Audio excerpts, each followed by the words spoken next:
धन्यवाद. नमस्कार. मी सारिका भास्कर येते. आदरणीय उपस्थित व्यासपीठावरती सर्व मान्यवर, विद्यार्थी विकास मंचाचे सर्व प्रमुख व्यक्ती आणि देणगीदार कार्यकर्ते आणि आपले सारे समाजबांधव, या सगळ्यांचं खूप अभिनंदन. 25 वर्षांपूर्वी जे एक छोटं रोप या समाजातल्या मुलांनी एकत्र येऊन लावलं होतं आणि त्याचा आज इतका मोठा वटवृक्ष होतोय हे बघून खूप आनंद झाला. मुळात 2 एप्रिल 2000 साली विद्यार्थी विकास मंचाची स्थापना झाली.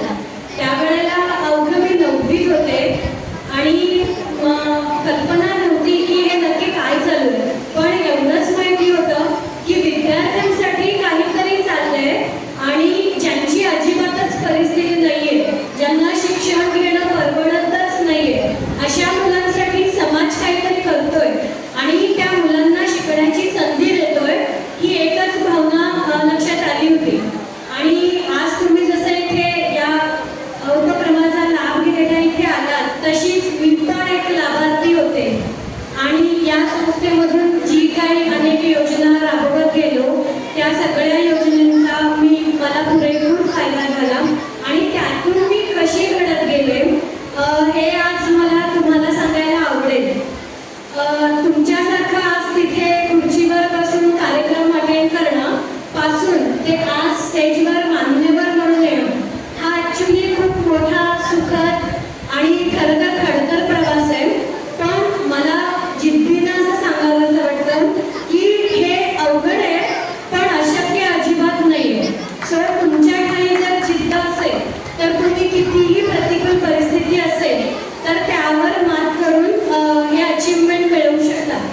माझं सांगायचं तर मी सोलापुरात जन्मले. 10वी पर्यंतचं शिक्षण माझं सरस्वती मंदिर शाळेत झालं.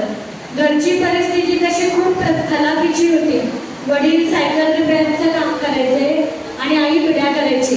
घरात आम्ही 4 भावंड, आजी आजोबा आणि आई वडील, जवळपास 8 माणसं घरात खाणारी होती आणि कमावणारं फक्त आई आणि वडील. बरं, पगार खूप कमी होता, त्यामुळं 2 वेळेला जेवण मिळालं तरी बाद झालं अशी मोजकी अपेक्षा होती. त्यात शिक्षण आणि उच्च शिक्षण म्हणजे हे तर स्वप्नवत होतं. त्यामुळं त्यावेळेला मला पुढं शिकायचंय, खूप मोठं व्हायचंय, एवढं एकच ध्येय मनाशी होतं. आणि एकंदरीत परिस्थितीची जशी लक्षात आली, आढावा घेतला, त्यावेळेला एकच कळालं की या सिच्युएशनमधून जर बाहेर पडायचं असेल आणि आपलं स्थान क्रिएट करायचं असेल तर शिक्षण घेतलं पाहिजे, त्यात मास्टरी मिळवली पाहिजे, तरच तुम्ही जगातली पाहिजे ती सुखं विकत घेऊ शकता, पाहिजे त्या पदावर तुम्ही काम करू शकता. पण त्यासाठी हवी ती जिद्द, सातत्य आणि तुमची श्रद्धा, तुमच्या कामावरची असू दे किंवा तुमच्या शिक्षणावरची असू दे. या गोष्टी तेव्हा मोजक्याच कळाल्या होत्या आणि मग पुढे बघूया कसं होतंय या हिशेबाने मी आपला अभ्यास सुरू केला. त्यावेळेला मला विद्यार्थी विकास मंचकडून खूप मदत झाली. म्हणजे मी पण वह्या पुस्तकं घ्यायची. त्यानंतर मला पहिल्यांदी 10वी झाली, त्याच्यानंतर पुढं शिकायचं होतं. तर त्यावेळेला मला आपल्या सौरसाळी समाजाकडून 2000 रुपयांची स्कॉलरशिप मिळाली होती आणि ती स्कॉलरशिप ते 2000 म्हणजे आता अगदी वाटतं की फक्त 2000 होते, पण त्यावेळेला त्याची 2 लाखांची किंमत होती. कारण ते 2000 काय 200 रुपये सुद्धा कुणी देणं आणि आपल्या शिक्षणासाठी आपण ते वापरणं म्हणजे हे अशक्यप्राय होतं. आणि घरातून म्हणजे मुलगीच आहे, फुल आहे, मुले पुढे जाऊन लग्नच करायचे, मुलं जन्माला घालायची, शिकून काय करणार अशी थोडीशी धारणा होती. पण माझी आजी हाडाची शिक्षिका, तर तिने मला जे सांगितलं होतं की नाही, जेवढं जमेल तेवढं शिक, तुझ्या चिकाटी शेव, पुढे देव आहे, तर काहीतरी प्रयत्न करेल आणि नक्की तुला मार्ग शोधून देईल. त्याप्रमाणेच मला विद्यार्थी विकास मंच अगदी देवदूतासारखं अवतरलं आणि माझ्या जवळजवळ शिक्षणातल्या सगळ्या अडचणी या मंचच्या मार्फत सॉल्व्ह केल्या गेल्या. याच्यामागे धारणा एकच होती की ठीक आहे, तुम्ही लाभार्थी म्हणून लाभ घेताय, पण काहीतरी आपण पण करावं. यासाठी मग मी त्या संस्थेचा अगदी नुकतीच सुरुवात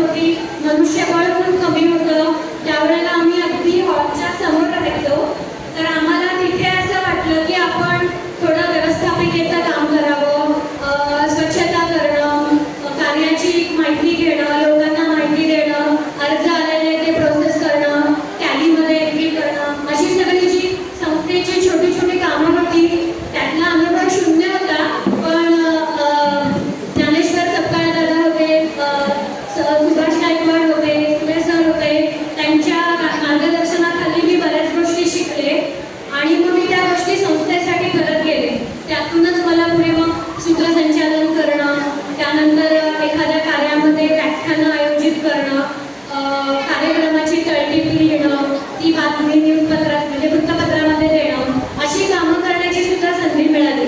यातून खरं तर मला सांगायला आनंद वाटेल की पर्सनॅलिटी डेव्हलपमेंट आज जो आपण उपक्रम पैसे देऊन कोर्स करतो, तर ते मला एक संस्थेच्या रूपात विनासायास शिकायला मिळालं.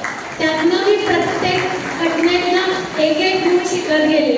म्हणजे जेव्हा पहिल्यांदा सूत्रसंचालन करण्याची वेळ आली त्यावेळेला बापरे, एवढ्या लोकांसमोर काय बोलायचं आणि मी काय बोलणार, अशी भावना होती. पण त्यातनं मी तयार होत गेले.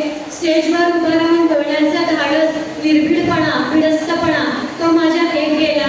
आपला पॉईंट जर बरोबर असेल तर तो मांडायचा कसा आणि यशस्वीरित्या तो लोकांना पटवून कसा द्यायचा, हेही मी याच मंचामधून शिकले.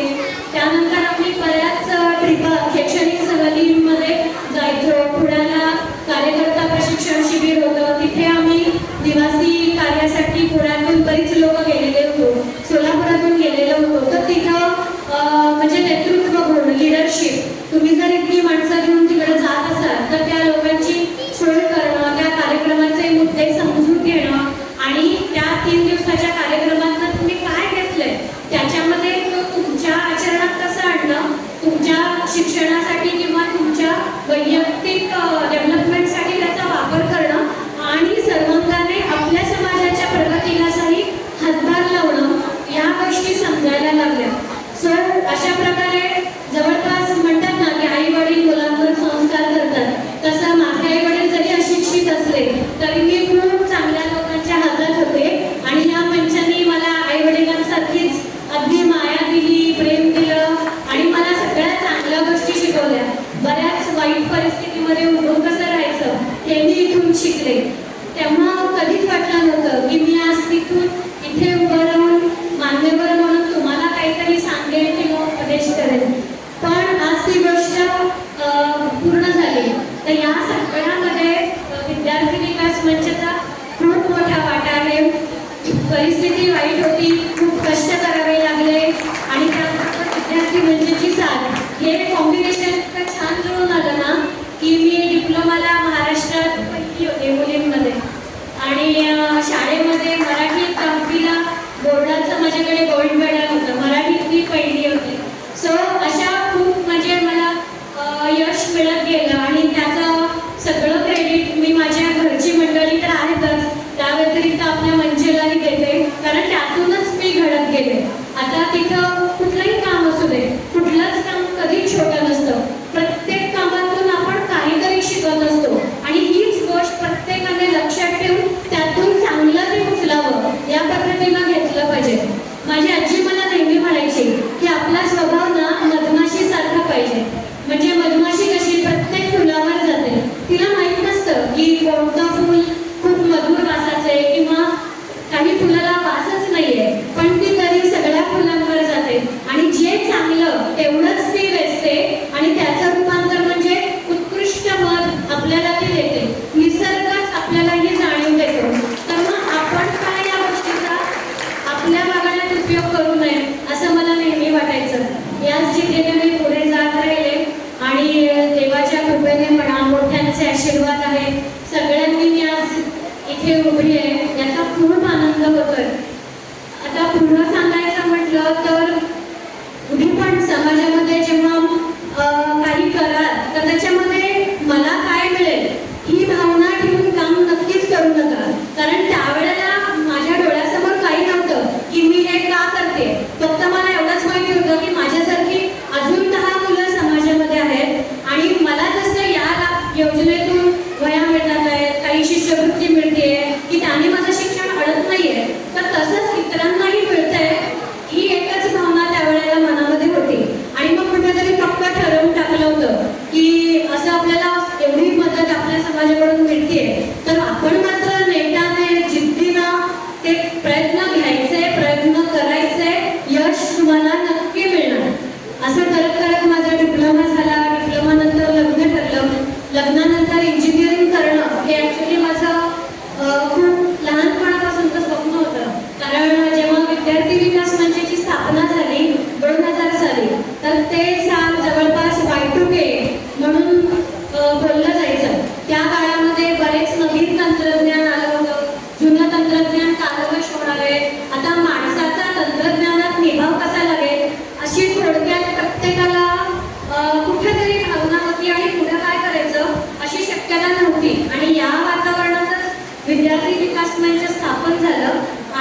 नेमकं मला आपण तंत्रज्ञानात काहीतरी करावं ही भावना होती आणि म्हणून इंजिनिअरिंग करायचं होतं.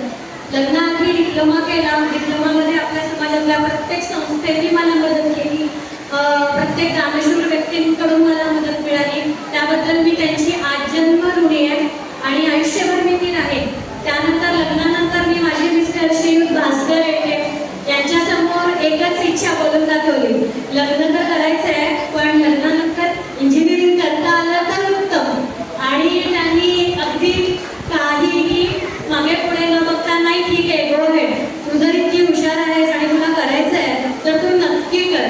आणि तसंच माझे सासू सासरे श्रीयुत किसन येडके आणि माझ्या सासूबाई सावित्री येडके, तर त्या तसं पाहायला गेलं तर आम्ही पण अगदी मिडल क्लास. त्याही अगदी माझे सासरे एम्ब्रॉयडरीचं काम करायचे आणि सासूबाई फॉल बिडिंग करायची, घरातली कामं करायची. म्हणजे शिक्षणाचं असं पाठबळ कुणाचं नव्हतं. त्या काळात यांची मुलं सगळी कॉमर्स शाखेतनं शिक्षण झालेलं आणि इंजिनिअरिंग करणाऱ्या घरात कोणी नव्हतं. पण त्यावेळेला तेही माझ्या मागे खंबीरपणे उभे राहिले. नवऱ्याची साथ होती पण सासू सासऱ्यांची पण उत्तम साथ मिळाली आणि म्हणूनच माझं 3 वर्षांचं इंजिनिअरिंग पुढे VIT कॉलेजमधून अगदी यशस्वीरित्या पूर्ण झालं. तेव्हा लास्ट इयरला मी डिस्टिंक्शनमध्ये पास झाले आणि मला मुंबईमध्ये पोस्टकेप इंडिया प्रायव्हेट लिमिटेड या कंपनीमध्ये GET ग्रॅज्युएट ट्रेनिंग इंजिनियर म्हणून काम करण्याची संधी मिळाली. तिथं मी 1 वर्ष काम केलं आणि नंतर मग माझं कन्फर्मेशन झालं आणि मॅन्युफॅक्चरिंग इंजिनियर म्हणून मी शॉप फ्लोअरवर काम करू लागले. तिथे मी जवळपास 3-3.5 वर्ष काम केलं. पुढं डिलिव्हरी आली, मुलगा झाला आणि मग तेव्हा मी तो जॉब सोडला आणि पुण्यात स्थायिक झाले. तोवर माझा मुंबई पुणे प्रवास चालू होता. म्हणजे मंडे टू फ्रायडे, सोमवार ते शुक्रवार मुंबईत काम करायचं, शनिवार रविवार पुण्यात यायचं, घरातल्यांना 2 दिवस वेळ द्यायचा आणि परत सोमवार ते शुक्रवार जायचं. ते असं आमचं चालू होतं. पण त्यावेळेला नवऱ्याने मला एकच गोष्ट सांगितली, लग्न झालंय मान्य आहे पण तू असं समज की मी तुझा मित्र आहे आणि तू इथे शिक्षणासाठी राहते, so focus on your studies आणि पुढे संसार आहेच आहे, तो करायचाच आहे. मुलं बाळ होती तेव्हा बघू, आत्ता त्याची गरज नाही आहे. हा एक खूप मोठं पाठबळ होतं. कारण आपल्या समाजात जर आपण आता बघितलं तर 18-20 वर्ष झाली की चला मुलीचं लग्न करून देऊया, तुझ्या घरी तुला काय करायचं ते कर, अशी भावना असते. पण त्या ह्याच्यामध्ये मुलींनी जरी त्यांची स्वप्न मोठी असली ना ती तुम्ही बोला आणि ती पूर्ण करा, जिथे पुढे जा. तुमची जर प्रकर्षाने प्रबळ इच्छा असेल ना ती गोष्ट मिळवण्याची तर तुम्हाला सारे मदत करतात. हा तर माझा स्वतःचा अनुभव आहे. म्हणजे मी तो घेतला. माझ्या सासरच्या सगळ्या मंडळी माझ्या पाठीशी अगदी खंबीर उभे होते. त्यामुळे माझं इंजिनिअरिंग खूप छान पद्धतीनं पार पडलं. पुढे नोकरी झाली, मुलगा झाला. आता माझा मुलगा आनंद 6वीत आहे. त्यानंतर मी पुढे आता 2015 साली जवळपास 5 वर्ष मॅन्युफॅक्चरिंगमध्ये काम केलं आणि त्यानंतर मग मी विचार केला की तंत्रज्ञानात थोडं आपण जगाबरोबर चालूया. म्हणजे मॅन्युफॅक्चरिंग तर आहेच, प्रोडक्शन प्लॅनिंग आणि क्वालिटी मॅनेजमेंटमध्ये मी काम करायची, तर त्यालाच सोबत घेऊन विज्ञानात या हिशेबाने मग मला SAP या कोर्सची माहिती मिळाली आणि मी त्यामध्ये production planning and quality management यामध्ये ग्लोबल सर्टिफिकेशन केलं की जे ते जर्मनीचं असतं आणि त्या सर्टिफिकेशनमध्ये मी डिस्टिंक्शनमध्ये पास झाले आणि मला पुण्यातच एका चांगल्या सॉफ्टवेअर कंपनीमध्ये जॉब मिळाला. तिथे मी SAP कन्सल्टंट म्हणून कार्यरत झाले. तिथे खूप साऱ्या गोष्टी मला करायला मिळाल्या. म्हणजे ज्या गोष्टी आपण शॉप फ्लोअरवर, मॅन्युफॅक्चरिंग फ्लोअरवर फिजिकली करतो त्या मला सिस्टममध्ये व्हर्च्युअली मॅप करायचे होते. जर तुम्हाला मॅन्युफॅक्चरिंगची बिझनेस प्रोसेस माहिती असेल तर तुम्ही तेवढ्या इफेक्टिव्हली ती तुमच्या सिस्टममध्ये आणू शकता. आणि मला माझ्या तिच्या अनुभवाचा खूप त्याचा फायदा झाला आणि मला SAP उत्कृष्टरित्या करता येऊ लागलं. आज मी त्याच स्किलमध्ये काम करते आणि सिनियर कन्सल्टंट म्हणून IBMमध्ये सर्व्हिसला आहे. माझ्याकडे बरेच मल्टीनॅशनल कंपनींचे प्रोजेक्ट्स आहेत की आता सध्या ऑइल अँड गॅस कंपनी आहे मल्टीनॅशनल, ही अमेरिकेतली वर्ल्ड बेस्ट कंपनी आहे. तर या कंपनीसाठी SAP HANA इम्प्लिमेंटेशनचं काम मी करते आता सध्या आणि खूप आनंद मिळतो. या सगळ्या माझ्या प्रवासामध्ये मला माझ्या माणसांची अगदी भक्कम साथ आहे, त्याचा मला खूप आभार